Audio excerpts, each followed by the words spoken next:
Welcome back to Godless and Grounded. Let's talk about something that almost no one dares to question out loud, but most people, deep down, have probably thought about. Morality. Specifically, religious morality. The idea that being good, helping others, telling the truth, being kind, is something people do because they want to go to heaven, or because they're afraid of hell. But if you really think about it, is that truly goodness? Is it still moral if the only reason you're doing the right thing is because you expect a reward at the end of it? Or because you're scared of a punishment? That's what we're diving into today.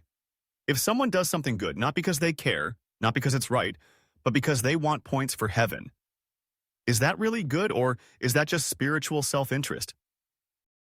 Let's break this down in the most honest, simple way possible. Imagine a person who helps an old lady cross the street. On the surface, that's kind, that's helpful, but imagine if the only reason they did it was because they thought God was watching, taking notes, and would give them credit for it in the afterlife. Now imagine another person who helps the same old lady, but not because they believe in any God or expect anything in return, just because she needed help. That's it. No reward, no punishment, just compassion. Which one of them is acting more selflessly? The answer's kind of obvious, isn't it? The one who helps because they want to help, not because they have to help. This is the core of the argument.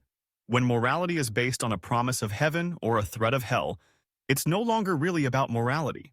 It becomes a transaction, a deal, a contract with a divine being. I'll be good if you give me paradise. That's not morality.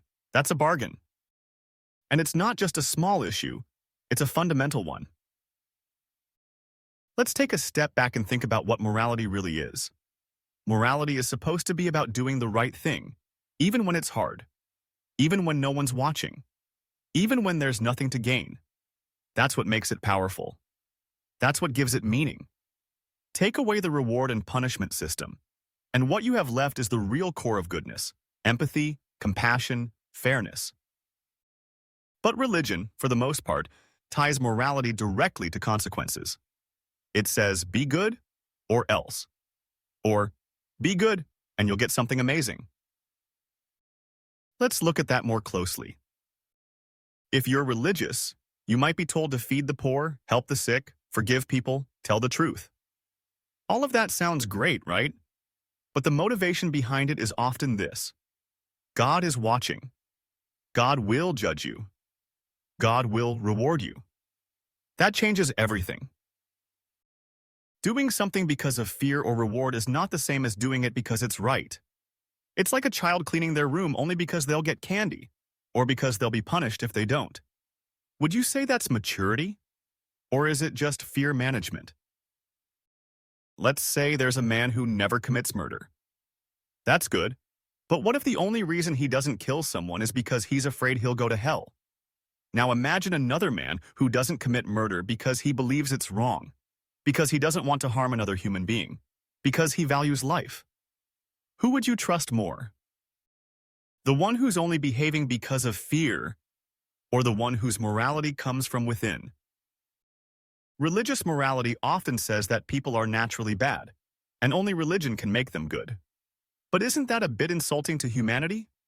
Most people don't need religion to tell them that hurting others is wrong, or that kindness matters. These instincts have been with us long before organized religion existed.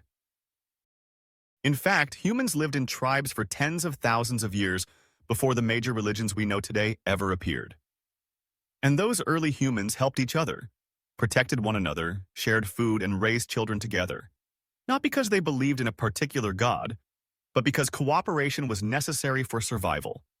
Because empathy and social bonds made life better for everyone. That's real morality.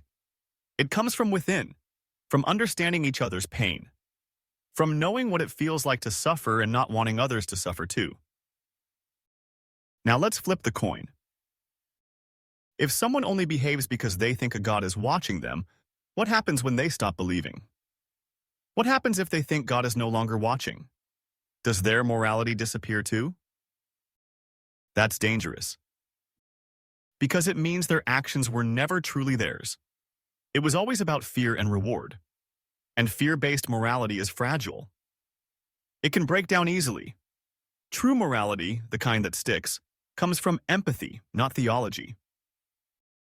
Let's take a real-world example. In 2001, a Gallup poll in America showed that over 70% of people believed you had to believe in God to be moral. But decades later, studies have shown that secular societies, places with more atheists or agnostics, often have lower crime rates, higher levels of charity, and better social cohesion. Countries like Sweden, Norway, Denmark, Japan, they have large populations that are non-religious, yet they rank among the highest in terms of trust, honesty, and social support. Why? Because when people aren't doing good just for a reward, they tend to build systems of morality that are based on compassion, reason, and fairness, not divine rules. Now, that doesn't mean all religious people are selfish, not at all. Many believers act out of true kindness, but the structure of religious morality, the way it's framed, is based on incentives. The messaging is always, do good and you'll be rewarded, or do bad and you'll be punished. Even in Sunday school, kids are told that heaven is for good boys and girls. That message sticks. It trains people to think of goodness as a staircase to paradise. And what's worse, it can actually lead to cruelty. Think about this. If a person believes that someone else will be punished in hell forever for not believing the same thing, they might stop caring about that person's well-being in this life. Why help them now if they're going to be punished forever anyway? That kind of thinking can lead to apathy, or worse, dehumanization. We've seen this in history. People burned heretics alive, not because they were evil, but because they believed it was God's will. They thought they were doing the right thing. That's what happens when morality is dictated by divine command instead of human empathy. There's another angle to this too.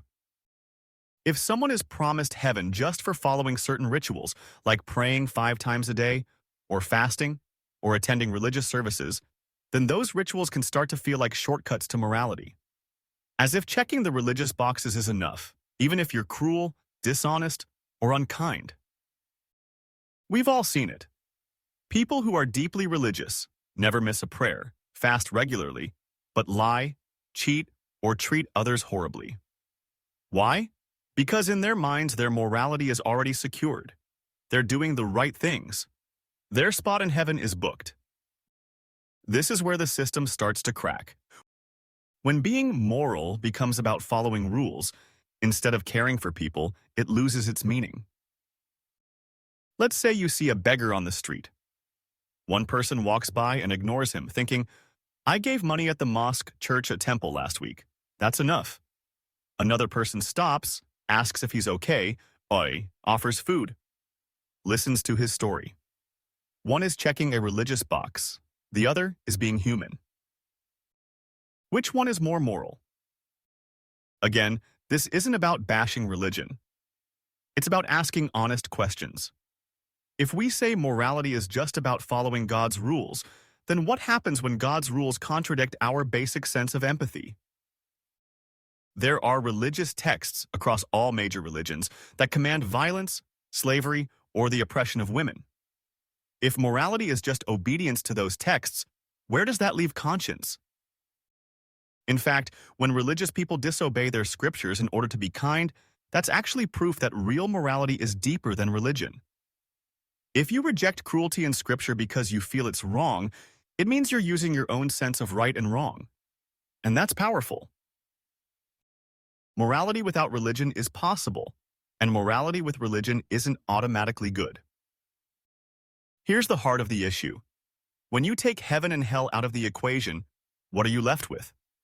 You're left with people, with consequences in this life, with relationships, with suffering, with joy. Real stuff. You help someone because they need help. You tell the truth because lies destroy trust. You don't steal because it causes harm.